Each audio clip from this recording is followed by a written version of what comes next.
Samsung's digital assistant Bixby isn't really the most popular. And the same can be said for the Bixby button. The Bixby button opens Bixby, and until recently that was the only thing it could do. But now Samsung lets us remap the Bixby button. So today I'll show you how to remap the Bixby button to open any app on your phone. So let's start.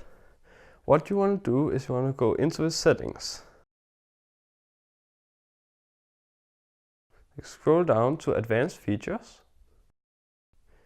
Click on that and you can see the Bixby key. Click on that.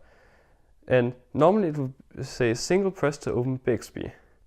So what you want to do is you click double press to open Bixby and you enable use single press. This means that you will still open Bixby by double pressing on the button, but if you press one time it will do something else, like opening an app. So let's say we want to open the camera.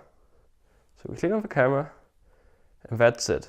If we go out now, you can see if I press the Bixby button here, it will open the camera. And that's how you remap the Bixby button to open any app on your device. See you in the next video.